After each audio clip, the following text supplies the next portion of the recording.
Bajabate Namu ne ko bala cogo beti Bokar Traoré ne bɛ n tigɛ don joona joona soir de Bamako fasiriba n'o ye Elhadji Mahamadou Gaba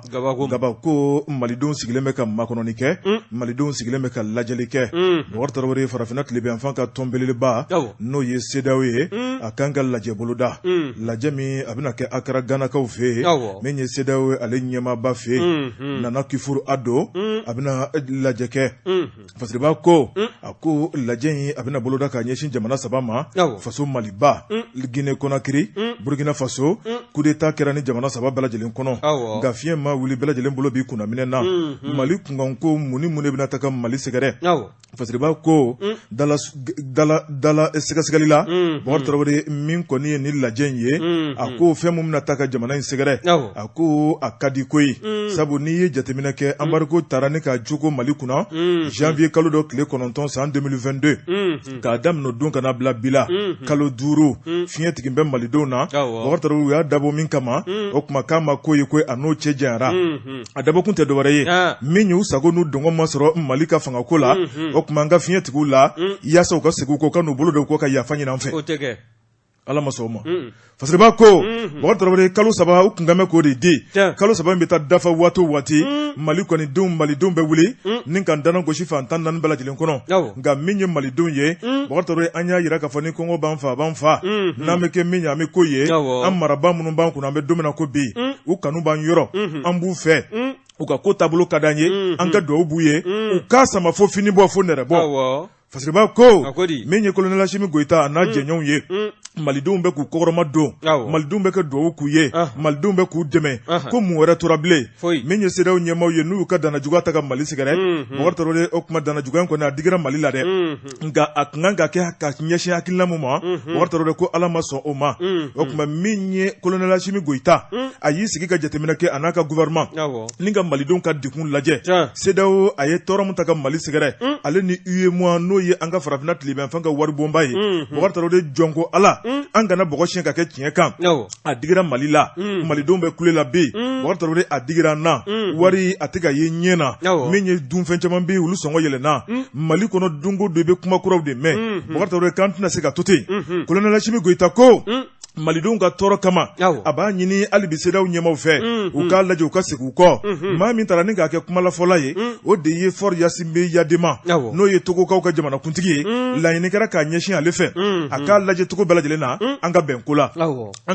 la Bokar Traoré Faure Gnassingbé a ye wulikajɔ kɛ Nana Akufo Addo ni ka taa la kuma ɲɔgɔnya Macky Sall ka taa la kuma ɲɔgɔnya Alassane Dramane Ouattara ka taa la kuma ɲɔgɔnya olu de ye ko in na kumabaw ye n'olu sɔnna petewu min ye sanction ye a bɛ wuli ka bɔ Mali kan bon ne bɛ min f'i ɲɛna n bɛ taa ni ka segin k'a kan o de ye hali ni sanction ninnu wulila an k'an banba Laginɛ port kan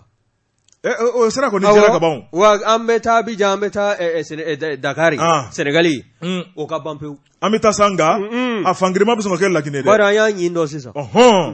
Bokar Traoré fasiriba ko n'o ye Mahamadou Elhadji Gaba ye a ko min kɔni ye ni cɛ kumaba 3 ni président belebelebaw ye Bokar Traoré n'olu sɔnna Bokar Traoré kuma sanction kɔni a bɛ wuli a kuma dalasumaya la a yirala k'a fɔ siga kɔni tɛ min na min ye Faure Gnassingbé ale ye ni cɛ 3 la kuma ɲɔgɔnya k'u bɛɛ y'u kunkolo kɔmi k'an jɛnna n'a ye digikɛ b'u la tɔ tɛ jamana tɔ ninnu fana na koyi u sigi bɛ k'u kolo gɛlɛya de n'o tɛ da tugulen anw da la u bɛ k'a y'u ɲɛna digikɛ b'u la Bokar Traoré nka n'i y'a lajɛ CEDEAO jamana 15 ko jamana kuntigi 3 bɛ yen Bokar Traoré minnu tɔgɔ ma sɛbɛn k'olu de kɛmɛ k'u kantigɛ da yira k'olu sɛbɛkɔrɔ tɛ ko nin ko in ko k'a juru jɛnɛ hali bi Mali kunna k'a kana wuli dɛ an ka taa fɛ fasiriba ko Bokar Traoré min kɔni ye Faransi ye n'ale de kɔni bɛ nin ko in bɛɛ lajɛlen ju la Bokar Traoré Faransi ale ŋaniya ma dɔn fɔlɔ n'ale fana ŋaniya kɔni k'a wuli ka bɔ Mali kan Bokar Traoré siga kɔni t'a la a bɛ wuli nka n'ale ŋaniya tɛ o kuma ko baara in kɔni a bɛ sama tuguni dɛ wa n bɛ min f'i ye buwa Faransi diyagoya don a b'a wuli o bawo ne tɛ ka na anw ka farafinna yan kɛrɛnkɛrɛnyana Mali la i b'i kun da jamana wɛrɛ minnu kan n'o ye nanzara jamana ye Ukraine ni kɛlɛ e t'o kalama wa o kɛn bɛ sababu ye bi hali tulu n'a ka tuluya a sɔrɔli kɛn bɛ gɛlɛya ye Faransi kɔnɔ awɔ Bokar Traoré fasiriba ko a ko gɛlɛya min filɛ nin ye bɛɛ lajɛlen kɔni b'a dɔn Ukraine ni ale ni Rusiw ka mankan Bokar Traoré min kɔni anw ka farafinna fana ye n'a fɔra ko an bɛ tila ka datugu ɲɔgɔn ye bɛnsɛ kɔniya la Bokar Traoré ko o ye juguya kɛnɛ kan da ye fasiriba ko a ko min kɔni président ye a na kɛ n'u kɔrɔtɔlen bɛ sibiri seli la Boubacar Traoré kuma duman kɔni ko an bɛ sɔn k'o mɛn dɛ o kuma sanction in n'o ye ka datugu Mali ɲɛ Boubacar Traoré ko ni lajɛ in bɛ kuncɛ yɔrɔ yɔrɔ la u b'a fɔ malidenw ye an kun ye min ta k'aw sɛgɛrɛ kuma an yafara wa min bɛ f'u yɛrɛ k'a f'u ye ko jamana in tɛ kɛ maa si sago ni malidenw tɛ a bɛ k'anw ta de o donna ka ban jamana wɛrɛ bɛ t'i dogo CEDEAO kɔfɛ k'i bɛ manamana ko kɛ anw na e kɔni i bɛ nimisa i b'i tɛgɛ kin k'a firifiri Boubacar Traoré sanction n'a wulila o n'a ta o ta k'u b'u sago n'u dɔngɔ kɛ Mali la ko kuma t'a la koyi Elhaji Mamadu Gaba ko sanction kɔni k'a bɛ wuli n'an bɛɛ lajɛlen ka nafa n'an ka tɔnɔ de ye nka min ye Mali ye ka n'i sago kɛ yan min y'an ka kalafili k'an taraki min ye malidenw ye ka hakili ɲami k'o banna Mali bɛ kɛ malidenw de sago ye kunnafoni filɛ nin ye an ye min bɔ soir de Bamako la a ka bi bɔli don Soir de Bamako mo Bojaba Tambu fo ni en tege do ni sɛbɛn bɛ bɔ sɛbɛn min k'a ma ko l'indépendant maa min ka fasiri ye ni o ye Musa Sayo Kamara ye Musa ko min ye i datula CEDEAO ka ɲɔgɔn ye min n'o bolo d'an bɛ ka bila juin kalo nata tile 4 na san 2022 Ghana faaba kɔnɔ n'o ye Accra ye n'i y'a ta k'a lajɛ ko min ye CEDEAO ye o kɛlen kɔ ka ɲagili kun tɛ ɲagili min na k'o ta k'o ɲɛsin anw ka jamana ma u yɛrɛ hakilina kun ye k'a minɛ kalo kelen fo ka se kalo 3 4 ma i b'a ye k'a fɔ jamanadenw k'an na bɔ ni ka transition ɲɛmaw ni k'u gɛn ka bɔ an da la o kɔni hakilina in a ma ɲɛ bɛɛ bawo min ye transition maaw ye an b'u kɔkɔrɔ k'u senkɔrɔma don jamana in baara min b'a la ka k'a kɔnɔ transition fanga daminɛ waati ka na bɔ sisan la a kɛn bɛ maliden sago ye bawo n'i y'a ta k'a lajɛ CEDEAO ka sanction ninnu ka fara Union africaine kan ani min ye Union européenne ye o taara o bolo maana b'olu nɔfɛ maa b'i yɛrɛ ɲininka kabi don ma min ye Union européenne ye ale kɛra CEDEAO tɔn de ye wa n'i ye ko in ta k'a lajɛ nin bɛɛ lajɛlen de da bɛ buru kelen na ani file kelen na ni k'a fiyɛ jamana contre la ni kɔni tɛ taa anw ka jamana kanu na fiyewu wa n'i y'a lajɛ o kun ye hakilina dɔ ta n'o bɛ ɲagili ko fɔ k'a minɛ anw ka cɛmancɛrɛ fanga fangabulon ɲɛmaa na n'o ye Dr Choguel Kokala Mayiga ye o min ye premier ministre ye cɛmancɛrɛ fanga o gouvernement kunna ka taa se maa 148 ma olu kɔni k'u tɛ bɔ ka nɔɔri da ka don CEDEAO jamana foyi si kɔnɔ tuguni wa u ka fɛn minnu bɛ yen n'o ye nafolomafɛnw ye da su ala nin bɛɛ lajɛlen ɲɛ k'a jira k'a fɔ min ye CEDEAO ye k'a fɔ k'a jira jamanadenw n'u jamana kɔnɔdenw na ani jamana marabaaw la minnu bɛ cɛmancɛrɛ fanga ɲɛmaaya la bi ko fanga bɛ CEDEAO la ka taa sɔrɔ CEDEAO tɛ foyi ye carton jɔlen kɔ n'i y'a ta k'a lajɛ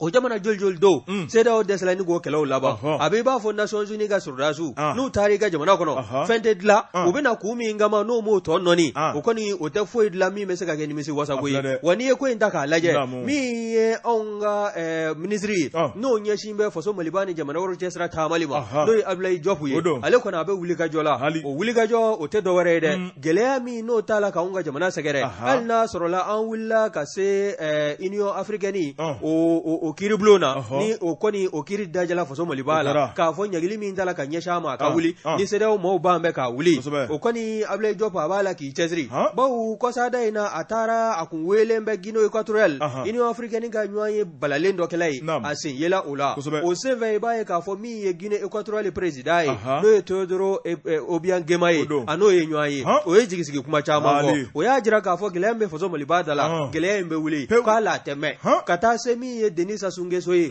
ale min ye Congo Brazzaville o président fana ye a n'o fana ye ɲɔgɔn ye min ye colonel Assimi Goïta o ka ci min n'o tun b'a bolo samana ka taa ni maa 2 ma a y'o ci kan ni ka o lase a y'a jira k'a fɔ min ye anw ka jamana ye jamana in dayɛlɛlen bɛ sigikafɔ la wa min ye anw ka jamana ye a m'i kɔ don CEDEAO jamana foyi la mun min ye CEDEAO ye o kɔni y'u sago n'u dungɔ de kɛ ɛlɛ ni min ye anw ka jamana ye o bɛ se ka fiɲɛ tigɛ a la cogo min na k'Ala de ma sɔn o ma wa n'i y'a lajɛ halisa min ye anw ka ministre des affaires étrangères Abdoulaye Diop min ye mai kalo tile 27 tɛmɛlen ye ani Musa Faki a n'o ye ɲɔgɔn ye o min ye Union africaine o commission président ye o fana ye jigisigi kuma caman fɔ ka taa se min ye Tunisie ka taa se Afrique du Sud ma ani min olu ka jamanaw datula jamana minnu na kɔsada in na olu jamanaw ministre minnu ɲɛsin b'o ka jamana ni jamana wɛrɛw cɛ sira taamali ma nin bɛɛ lajɛlen y'a jira Abdoulaye Diop la k'a fɔ min ye a tɛmɛ min ye CEDEAO ka gɛlɛya ye a n'a wuli ka bɔ faso Maliba kan wa min ye anw ka jamana ye bɛɛ b'a ye k'a fɔ ka kɔni taama ɲɛ n'o ye ministre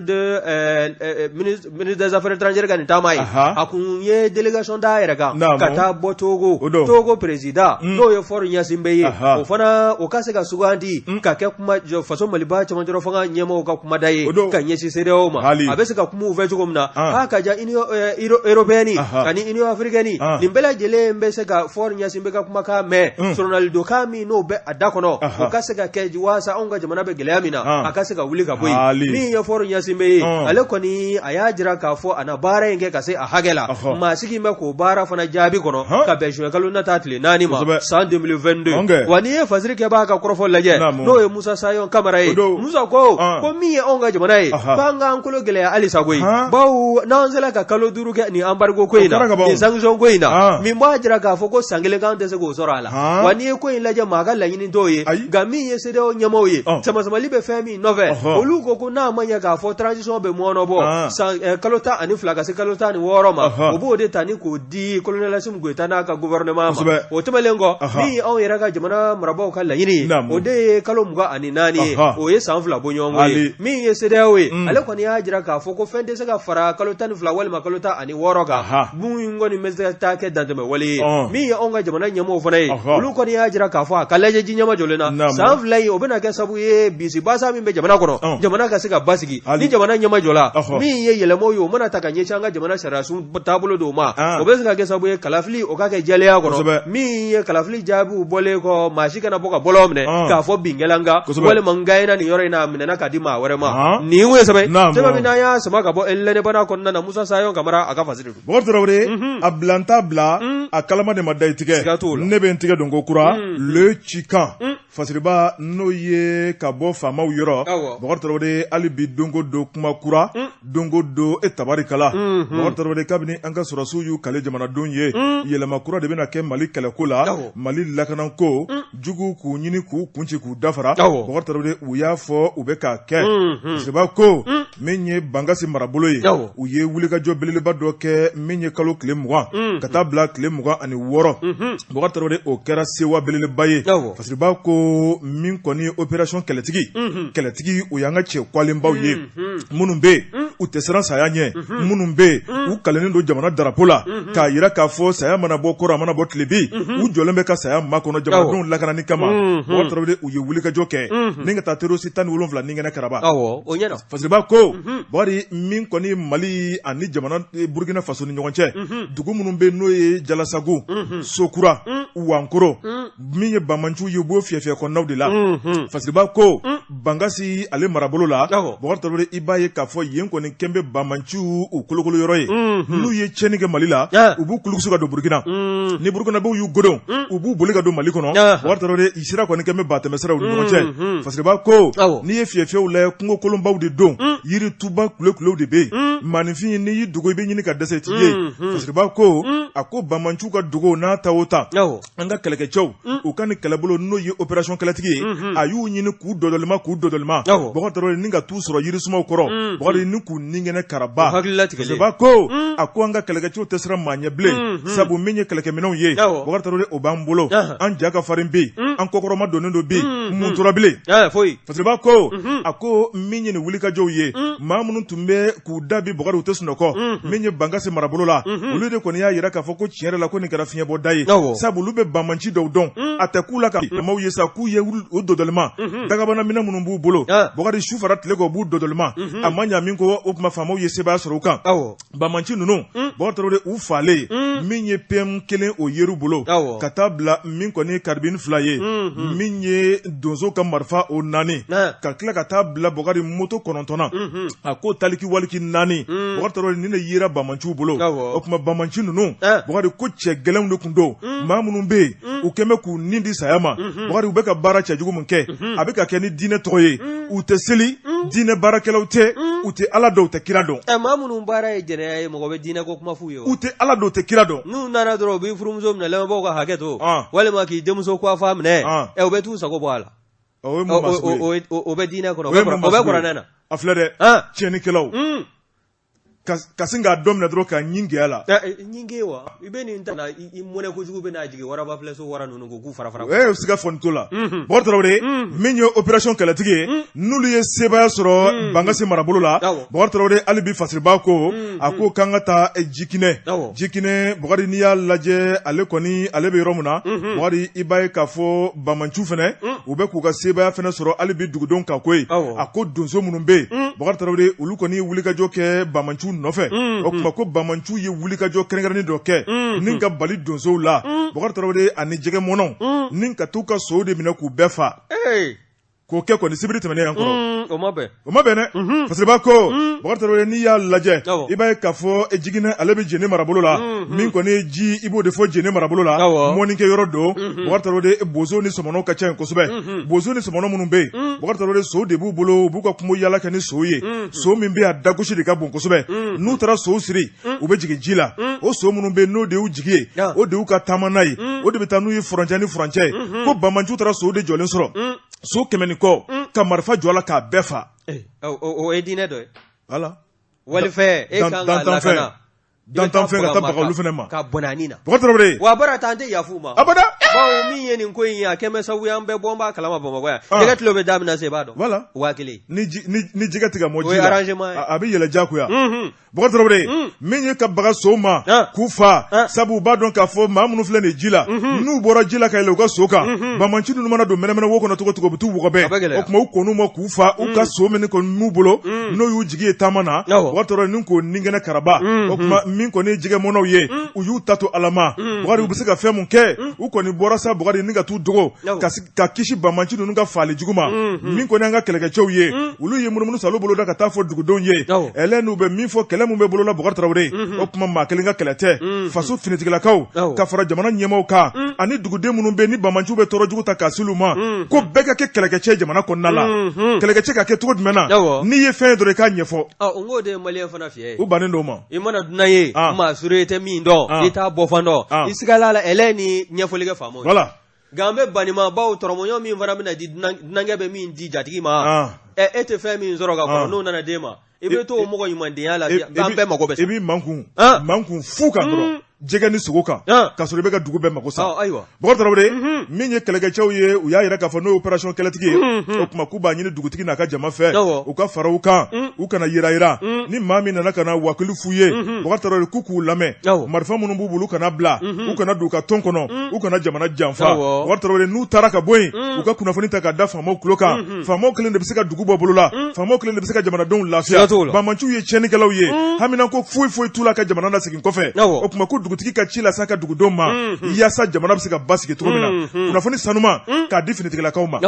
kuna foni filani ye anyi mimbo chikan kono ka bo armée u ka finitigila ka kuna foni disola chika mawo boje batambu fo ukote ko fiento no muslimai aga ko fle nyefle la da latledo no ta kumbo ni yentege do ni sabambe bo sababi no kama ko nouvelle horizon mami nga fasiri ye ni oye muhammad na eture ye mama ko gele ya fle ni franja mi ni bora douanza ka fo ki bi kuda gosi ga wal maka bo gosi ki kunda douanza ga bo ka ko ka keme gele ya ye gele ya tambe ka jonu zagere onga jamache kare munu no ye jamache moblu ye munu be boli duguni dugu ka ita ka bo fando fe ni ka tani ye fa wara fe no be wele ko carte de transport ni ya laje mi ye ka se kunungoma ebe abe ni ka kle dama dobo ka ta se kunungo ndenema ni kalo tile bisaba san 2022 iba ye ka fo mi ye ma carte ani duru bonyongo ye olu ko ni mi ye gosi ani eboni ni nyanje iba ye ka fo o karu de ko ni jombe munu ngoni bamanjila ko wajila ambe ka fo ku kembe ka sirati ke mauna bawo ni ata ka laje mi abe ni ka klesa babonyongo bo mi ye ni kare nunu ye uchama ngoni be belejele ngoni ni jatika be nywana kare nunu njole ko sirafe bamanji ka wulika jofe ni mfuranje ko nana munu be bo gawo no lu nana se douanza afo inu sira boni o tese ka teme wa munu vara be bo bamagoya no lu tara se douanza lu fara teteme a ko nin kɛmɛ jatige bada ye jamana ɲɛmaw wuli ka jɔ ka taa an ka forces armées maliennes fɛ bawo ni hakilina min filɛ nin ye dɛ nin bɛ se ka da fɛn min kɔrɔ o de ye farabugu hakilina ye farabugu kun datugu bɛ Bamajilaka fɛ cogo min na o b'a fɛ k'o baara kelen ni k'o boloda Gosi ani Douentza ni ɲɔgɔn cɛ min ye anw ka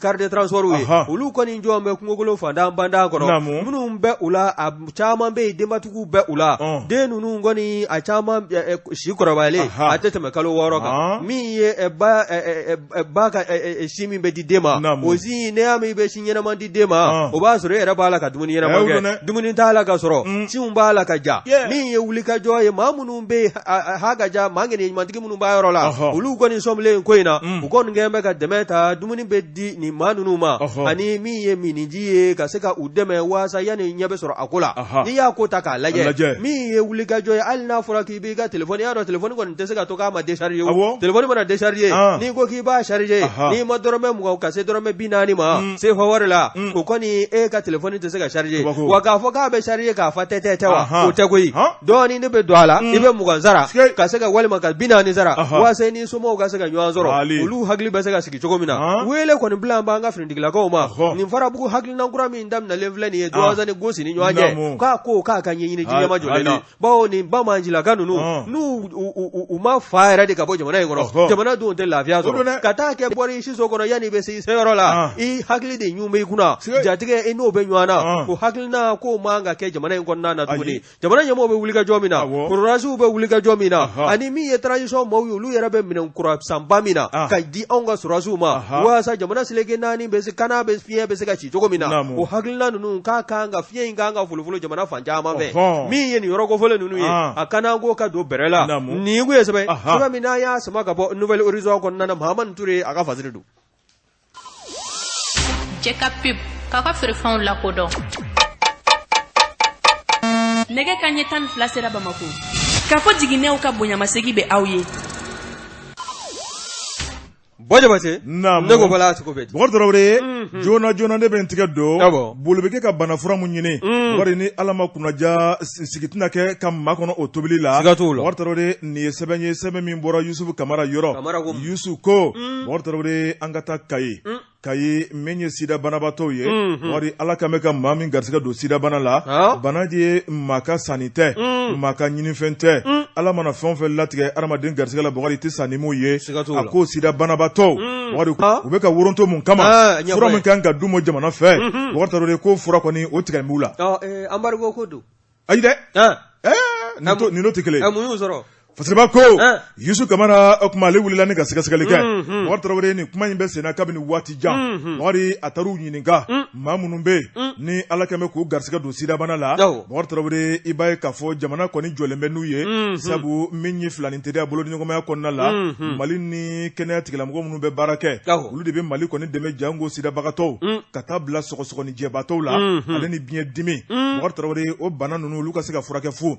a ko n'i y'o lajɛ nafolo bɛ a kama a fura bɛna a kama jɛrɛjɛkulu sigilen bɛ a kama mun a tɛ di a dibagaw ma mun a tɛ k'a kɛcogo la ɲininkali Fasiriba ko a ko maa min bɛ a jɛrɛjɛkulu ɲɛfɛ o de ye Dr Yusufu Jalo ye a wulila ni ka taa Yusufu ɲininka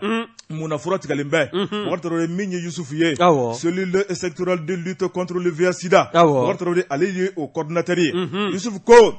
nkalonfin do o kuma ko nkalon de bɛ ka tigɛ ka da ale ka jɛrɛjɛkulu la Bokar Traoré ko fura min nana k'a di sida banabaatɔw ma o kuma k'a bɛ ka d'u ma o kuma min ye Fasiriba yɛrɛ n'o ye Yusufu Kamara ye ale yɛrɛ taara banabaatɔw yɛrɛ ɲininka olu ko fura ka haramu y'u ma dɔgɔkun 2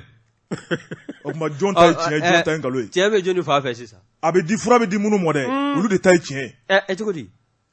a bɛ di e ma fura t'i bolo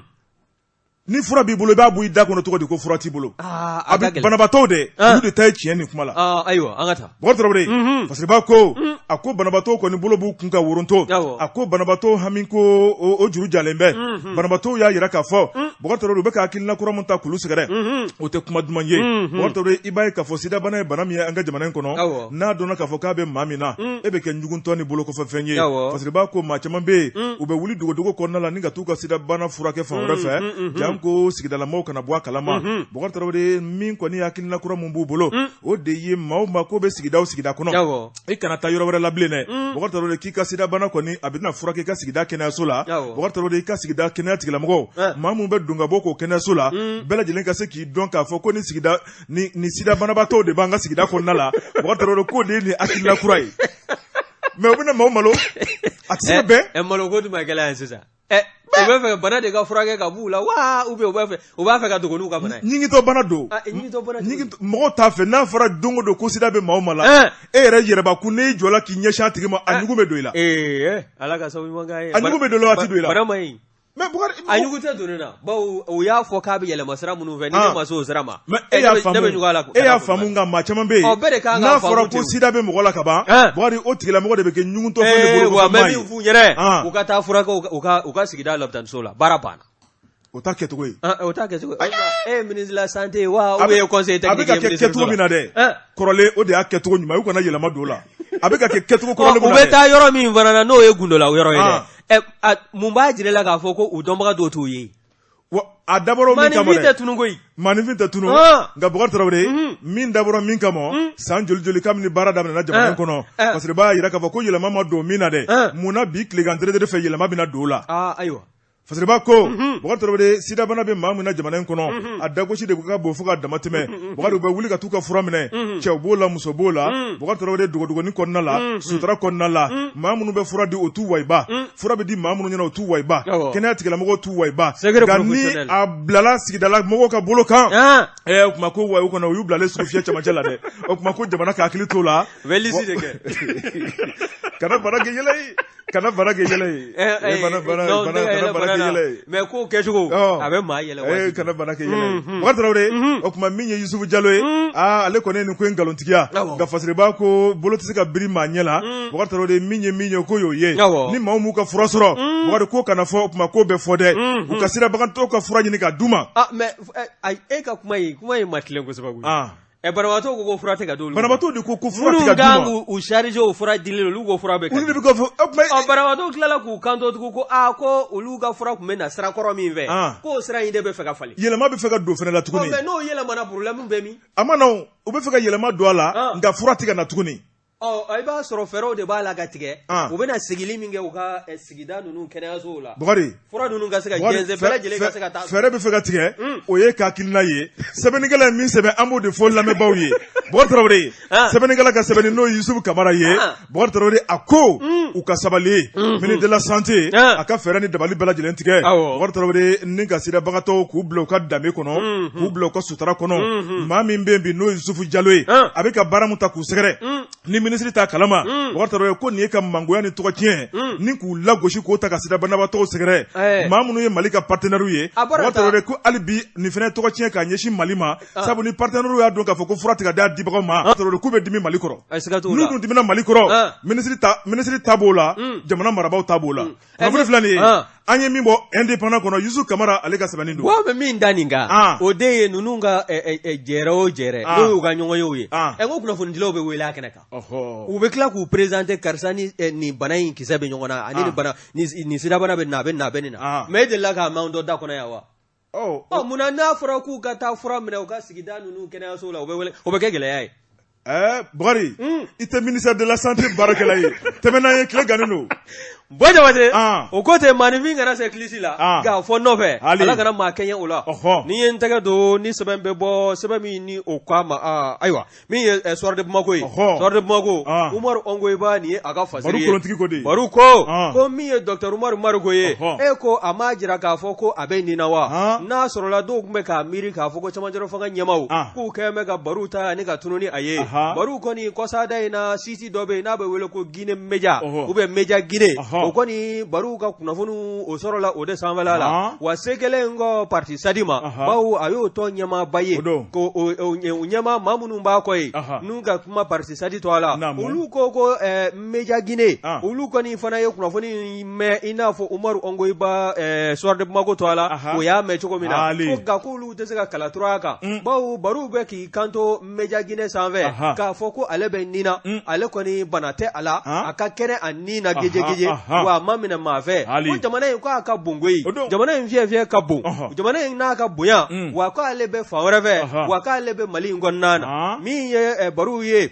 n'o ye Dr Umaru Mariko ye a bɛ wuli ka jɔ la a ko min ye a ka kɛlɛ ye kɛlɛ min kɔni n'a kɛ mɛ k'o ta k'o ɲɛsin kabi parti sadi sigi fura dama kana bugɔ sisan la n'o ye bɛɛ y'a ye démocratie bɛ se ka don bala cogo min na baro ko k'o kɛlɛ k'ale tɛn'o bila koyi nka baro dogo mɛ fɔlɔ nka n'i ye kɔrɔfɔ in lajɛ min ye ŋwarafili ye jamana in kɔnɔna na n'i y'a fɔ bɛɛ i b'a fɔ Dr Umaru Mariko maa min b'i jɔ ka cɛya kan fɔ a farima o ye Dr Umaru Mariko ye parti sadi ayiwa o ko te o a bolola dɛ ayiwa e b'a fɛ ka mun fɔ sisan jaba baro e b'a fɛ ka mun de fɔ sisan fɛn dɔw bɛ n'i y'o fɔ i b'i jɔ k'a tɔ maa kɔnɔ nka n'i ye kɔsɔkɔsɔ kɛ baro bɔra wo la a ma mɛn n'a fɔra ko baro ka segin ka taa don wo la ko bɔra don baro b'a dɔn k'o tɛ ɲuman ye dɔw bɛ olu ye taako fila sɔrɔ a kɔnɔna na u bɛ yen halisa u bɛ yen ganaw ɲuman na u bɛ di maa u bɛ yen dɛ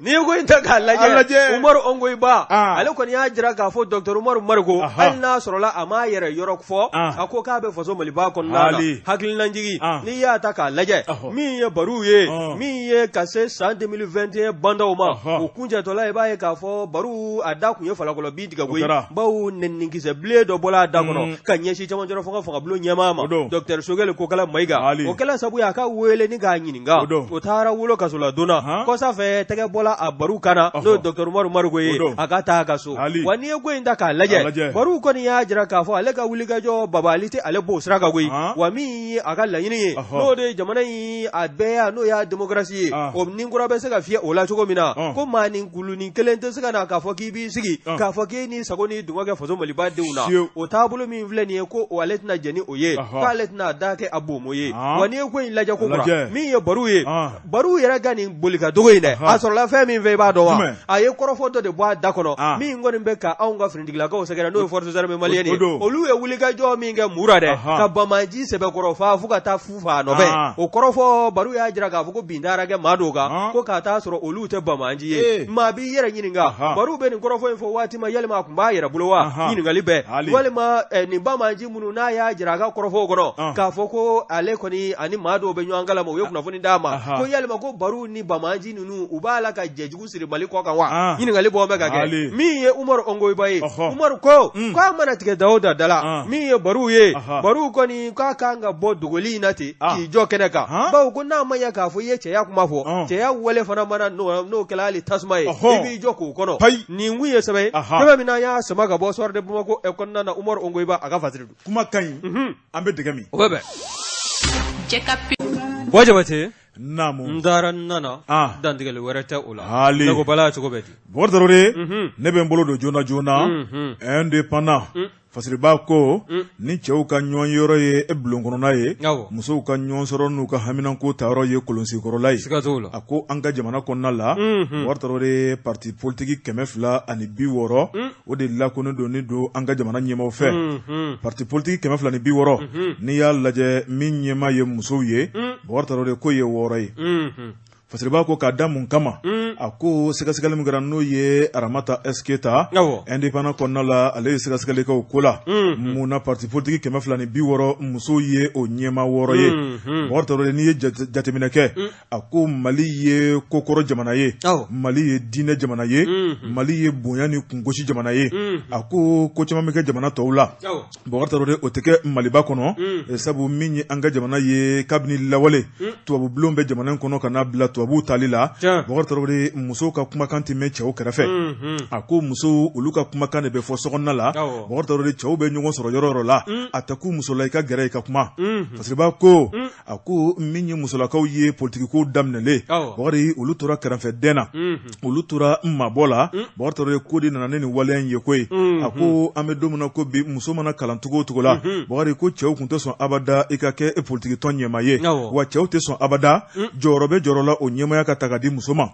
fasiriba ko Bakari Mali kɔnɔ i b'a ye k'a fɔ o hakilina bi kabini lawale la a ko muso caman bi u taara kalan kɛ kɔfɛ Bakari u nana u ye kɛlɛ kɛ ni k'u cɛsiri k'a yɛrɛ k'a fɔ cɛ bɛ se ka fɛn fɛn kɛ muso bɛ se k'o kɛ o de kɛra sababu ye min ye musolakaw ye dayɛlɛliw ye dɔɔni dɔɔni an bɛ don min na ko bi musow kɔni kɛra ɲɛma caman ye premier ministre o kɛra muso ye Mali kɔnɔna la Bakari Tarawele ni ka taa bila ministresow la ka taa bila directriceyaw la a ko minnu ye kɛlɛ kɛ Bakari k'olu ka kɛlɛ kɔni a ye nɔbɔ ni ka musow bila jɔyɔrɔ caman na nka min ye muso ka parti politique ɲɛmaa ye muso caman y'a yɛrɛ k'a fɔ a ko n'i ye parti politique yɛrɛ ta k'a lajɛ Bakari Tarawele ko a la kumabaw bɛ fɔ waati min na min ye ko gɛlɛnw ni décisions bɛ ta waati min na k'o ye 3h ni 4h du matin cɛ jumɛn bɛ sɔn k'i muso labila ka taa ye tɔnsigi kɛnɛ kɔnɔ fo 4h ni 3h a ka gɛlɛn dɛ parce que b'a ko Bakari o ye ka janfa don musolakaw yɔrɔ n'i ye ɲɔ fiyɛtɔ ye sufɛ o ye ka janfa don sɛw ma parce que b'a ko kuma mun bɛ fɔ politique kɔnɔna tile fɛ ani min bɛ ta sufɛ ko kelenw tɛ a ko n'i y'a lajɛ musow kɔni u bɛ tila k'a yira k'a fɔ ni nafolo tɛ maa min ko i tɛ kɛ tɛ delisi ye ni nafolo t'i bolo Bakari Tarawele tɛ bila jama ɲɛ o tuma min ye ONG dɔw olu y'o kɛlɛ kɛ ni k'o kɛlɛ sɔrɔ a ko min ye Umuba ale ka loi 052 Bakari Tarawele ko de kɔni kɛra fiɲɛbɔ dabeleba ye min y'o loi ye jamana de bɛ t'o ye kala turu kan k'a yira k'a fɔ kalafili n'o de bɛ kɛ lisi o lisi la cɛ 2 muso 1 wa o loi ko in a waleyala ka a wote an ka wasabulon kɔnɔna na i bɛ k'a de tile la Ala ka hinɛ awɔ Umuba kɔni Bakari Tarawele cɛ 2 muso 1 Bakari baara o baara n'o de bɛ boloda politique la Mali kɔnɔ Bakari k'a daminɛ jamana kalafili ka taa bila député kalafili maire kalafili lisi o lisi n'o de bɛ dɔn sariya ye min yamaruya faso Mali kɔnɔna la cɛ 2 muso 1 n'o tɛ maa min ka lisi la o bɛ taa ni k'o bila kɛrɛfɛ parce que b'a ko loi 052 ale kɔni jɔyɔrɔ bonyara kosɛbɛ sabu o bɛ kɛ sababu ye ɲinɛ kana kɛ musolakaw kɔ musolakaw kana fɛsɛfɛsɛ ni k'o kɛ ɲigintɔ fɛn ye a ko an bɛ don min na ko bi hakilina ɲuman min bɛ musolakaw la a ka bon fo k'a dama tɛmɛ Mali kɔnɔ bi kunu ani bi ko kelenw tɛ cɛw bɛ se ka ko kɛ bi hakili kunda musow bɛ se k'a bɛɛ kɛ muso bɛ se ka bɛɛ kɛ Bakari Tarawele a ko min ye an ka jamana ye ko ji bɛ don kɔ la dɔɔni dɔɔni a ko parti politique 260 la musolakaw bɛ ɲɛmaya 6 de la a ko maa tɛ kocogo dɔn min ye foro daminɛ waa bɔ ye musolakaw bɛ jɔyɔrɔ 6 min na bi n'o ye parti politique ɲɛmaa ye Bakari Tarawele k'an bɛ taa se jamana kuntigi kalafili kura ma yɔrɔ la min ye ɲɛmaya 6 ye Bakari k'an na b'o la ni ka dɔ fara kan maa tɛ togo dɔn san 10 san 20 ɲinan kɔfɛ o tuma min ye musolakaw ye k'u jɔyɔrɔ bɛna bonya kosɛbɛ parti politique ɲɛmaya la parce que b'a ko nka a tɛ kɛ wari kɔ a ko wari bɔ ko a ma nɔgɔ musolakaw bolo wulikajɔ ma nɔgɔ musolakaw bolo fo cɛw k'o dɔn k'o faamu ka musow dɛmɛ ayiwa wari ninnu fana bɛ taa denwuli yɔrɔ ni kɔɲɔkɛ yɔrɔ de la dɛ wari jumɛn musolakaw ka wari kɛ n'i ko n'a fɔra k'i kɛra ni wari ye wali ka kɛ tête de liste ye e ko wari tɛ yen denwuliw ni kɔɲɔw la e de bɛ taa wari de bɔ k'a kɛ n'i ko fo cɛw k'o dɛmɛ o sira in kan cɛw fana b'u banba yen kan k'a fɔ ko an t'an ka wari d'aw ma o kɔrɔ ye muso bɛ bila kɔfɛ n'u kulela cogo ko wari t'u bolo e k'i den dɔrɔn i ka taa denkuni walima kɔɲɔyɔrɔ dɔ la i ka t'u dengu k'a lajɛ u bɛ wari bɔ i ɲɛna f'a bɛ k'i kɔnɔ ko wari dilan mansin b'u bolo fɛn t'u kɛɲɛ dɛ Ala de muso dilan an baw don an musow don non foyi t'u kɛɲɛ o ka ko ma nɔgɔ dɛ u binnen maa fi u tɛrɛntɛlen t'u binnen dɛ Bakari Tarawele kule caman bɛ kɛ o tuma min ye kule in kɔni dala kule don koyi i b'a ye fɛn caman b'a jukɔrɔla la nka ko k'a n'a ta o ta min ye an ka jamana musolakaw ye ko cɛw k'a dɔn k'a fɔ ko muso hakilina ɲuman bɛ musow la jan k'u kana se ka kɛ kɛrɛfɛden ye jamana tɛ se ka jɔ musow kɔ du tɛ se ka jɔ musow kɔ musow de jamana yɛrɛ kolo girinyɔrɔ ye ko ni muso tɛ du o du kɔnɔ musow sɔnna fɛn bɛɛ bɛ ɲɛ a bɛɛ bɛ ɲɛ a bɛɛ b'olu bolo koyi kojugu nka n'u tola ka fanga de sɔrɔ waati dɔw la sisanɛ bɛ dugu la o tɛ ban la o kunnafoni filɛ nin ye an ye min bɔ indépendant kɔnɔ Aramata S Keyita ale ka sɛbɛnni don indépendant ka fara Aramata S Keyita kan an b'u bɛɛ lajɛlen fo wa Jabate n'i ye n tɛgɛ don ni sɛbɛn bɛ bɔ sɛbɛn min ko a ma ko Mali Tribune Mali Tribune Alassane Sisuma nin ye a ka fasiri ye f'an ka taa Falajɛ sema na dɛ ko gɛlɛya tɛ yen église protestante ɲɛmaw ni sigidalamaw cɛ wa bawo n'i y'a ta k'a lajɛ min ye rue 841 ye Falajɛ sema kɔnɔna na chrétienw ka église min bɛ yen église protestante ko a kɛn bɛ bi an ɲɛ su mɛ ɲɔgɔn kan an bɛ sigi la nka an man di ɲɔgɔn ye ka taa sɔrɔ nin kulu fila u bɛɛ lajɛlen kɔni u ka kow kun ye kelen ye kɛlɛ ni wɔyɔ kun t'u ni ɲɔgɔn cɛ kuma tɛ dabere bɔ ma nka bi bi in na min ye fɛn min kɛra sababu ye k'u se ɲɔgɔn ma église o kun bɛ kɛnɛ min kɔnɔna na dɛ kɔsada in na ko église marabaaw kɔni de kogo wuli walasa maaw kana u ka église kuru kɔnɔna ani k'a kɛ batɛmɛsira ye a ko kɔni min ye sigidalamaw ye olu fana jira k'a fɔ taabolo min dalen filɛ église maaw fɛ k'olu tɛna sigi k'a lajɛ o kɛla sabu ye min ye kɔrɔfɔ caman ye o ka tɛmɛ u ni ɲɔgɔn cɛ kɔrɔfɔ ninnu yɛrɛ a dɔw yɛrɛ man di bawo n'i y'a ta k'a lajɛ bi na o taa bɛ bɔgɔ jenilen kan bawo n'i y'a lajɛ min ye sigidalamaw ye olu y'a jira k'a fɔ église protestante min filɛ nin ye falajɛ sema na rue 841 ko a filɛ kɛnɛ min kan n'u b'a fɛ k'a jɔ k'a kɛ église ye dɛ ko église in k'a man ka jɔ ye ko yen kun ye falajɛ sema o fiɲɛminɛ yɔrɔ de ye n'a bɛ wele ko espace vert walima ni sigidalamaw b'a fɛ ka jaba jɛrɛ ko min kɛ o na taa o waleya kɛnɛ in sanfɛ wa église maaw ko k'olu y'a san sema maaw fana de fɛ maa b'i yɛrɛ ɲininka yalima sema maaw olu fana sɔnna ka espace vert in feere ka taa kun jumɛn kan ɲininkali bɛ yen min ye fasiri kɛbaa ye o ko k'olu wulila ka se église ɲɛmaaya bulon ma k'a fɔ n'u ɲininka k'u hakilina ɲini église maaw ko n'a ma ɲɛ k'a fɔ ko in kɔni taa bɛ bɔgɔ jenilen kan n'o ye kiiri tigilamaw ɲɛkɔrɔla ye k'olu tɛn'u da don foyi la fo u na ɲɛfɔli wɛrɛ kɛ ko wa k'u bɛ min fana fɔ ko journaliste k'u caman bɛ yen k'u t'a fɔ an ye mɛn koyi k'u b'a la ka sigidalamaw de dɛmɛ olu kan o kɔni bɛ kɛ sabu ye olu tɛna fɛn fɔ tugu journaliste ye n'o ye don kibaru tigilama don kibaru dili tigilamaw ye bawo a ko bɛ cogo min na bɛɛ lajɛlen k'i sigi ka min ye tribunal ye k'o ka jaabi kɔnɔ wa min ye fasiri kɛbaa ye n'o ye Alasani Sisuma ye ale ko ko sigidalamaw ko k'u bɛ u kɔni ɲɛsin bɛ maa min ma bibi na n'o de ye honorable révérend Yusuf Dambele ale kɔni lakodɔn bɛ min ye bɛn ni kelenya ka maaninfinw cɛ fɔ k'u bɛn wa maa don maa kalalenba diinɛ ko kan wa maa don maa min kɔni n'a tɛ don maa gasi la wa u ka o wulikajɔ in dɛ k'a kan k'o de bila nin sanga in kɔnɔna na kulu fila in ni ɲɔgɔn cɛ waasa futinɛ bɛ se ka dala sa cogo min na o kɔni k'o bɛna kɛ sabu ye sigi ka se ka diya nin kulu fila bolo min ye église sigila église tigiw ye ani maa minnu bɛ église bɛ k'i min kɔnɔna na o sigibaw nin ye sɛbɛn min n'an y'a sama ka bɔ Mali tribune kɔnɔna na Alasani Sisuma a ka fasiri Bɔkari Tarawele an bɛ taa Manden commune na min ye kalo in tile 28 a tile 29 tɛmɛnen ye Bɔkari Tarawele Kurusale n'o bɛ Manden commune fɛ Bɔkari Tarawele ɲɔgɔn kunbɛ belebeleba o kɛra ye Mandekaw maninkaw an ka ɲɔgɔn sɔrɔ Bɔkari Tarawele an bɛnbakɛw olu ye baara min dilan ka bila an bɛnbakɛw ye ɲɛfɔli min kɛ Bɔkari Tarawele kabini lawale la an tun bɛ don ɲɔgɔn kan cogo min na an ka kow tun ye kelen cogo min na Bɔkari Tarawele k'a daminɛ Kurusale fo Laginɛ Laginɛkaw ka délégation belebele ko nana kɛnɛ kɔnɔ u k'a lajɛ ma ko Sanga Bɔkari Tarawele k'a kɛra ɲɔgɔn kunbɛ belebeleba ye min ye Mandenkaw ye Bɔkari ka ɲɔgɔn ye ka ɲɔgɔn fo ka ɲɔgɔn bonya ka ɲɔgɔn karama ka hakiliw jigin kɔrɔlenw na min ye baara taabolo kura ye Bɔkari Tarawele bɛ se ka bolo la cogo min na Bɔkari sariya mun bɛ ani laadala ko minnu bɛ yen Bɔkari Tarawele ni kura bɛ se ka don a la cogo min na Bɔkari Tarawele ɲinɛ kana kɛ dugu kɔ Bɔkari Tarawele an ka to ka ɲɔgɔn ye waati bɛɛ lajɛlen na kunun maakɔrɔw ye min dilan denmisɛnw tɛ min kalama a ka ɲɛfɔ denmisɛnw ye min ye maninkaya ye a ka ɲɛfɔ denmisɛnw ye tanana ko jumɛn bɛ yen mun ni mun de kan ka kɛ mun ni mun de man ka kɛ Bɔkari Tarawele bonya kungosi Bɔkari ni k'o ɲɛfɔ denmisɛnw ye janko bɛ se ka kɛ sini ma bolo dayɔrɔ ye fasiriba Bɔkari Tarawele a y'a yira k'a fɔ min ye nin ɲɔgɔn kunbɛ belebeleba ye a kɛra nisɔndiya bonya ni karama ye maa min ka dugu don n'o ye Kurusale o ye chef escadron Lasine Tamba Keta wa a yɛrɛ tun bɛ kɛnɛ kɔnɔ a ko Mandendenw ka ɲɔgɔn sɔrɔ kɛnɛ o kɛnɛ kan Bɔkari Tarawele a tɛ fɔ a kɔ a tun bɛ kɛnɛ kɛ Bɔkari a da b'a la a jɔyɔrɔ b'a la a ka hakilina b'a la o tuma an b'a fɔ k'a waleɲuman dɔn min ye nin sɛbɛn kunkuru ye Bɔkari an yɛrɛ y'o kɛ ne ka fara bi kunnafoni kan k'a yɛrɛ k'a fɔ Kurusalekaw fɛ yen Mandekaw ye ɲɔgɔn sɔrɔ yen Bɔkari Tarawele Laginɛkaw nana fara Malikaw kan Bɔkari k'a kɛra bonya ni karama dan ye o tuma k'u bɛna ko minnu kɛ don n'a nataw la ni Ala ni kira sɔnna ma o tɛ dogo diɲɛ maa la Bɔkari an bɛ bi ta bila yan kunnafoni min sumana ka bɔ ɲɛmaaso fɛ ka d'a ma nin y'o minɛ sani ne ye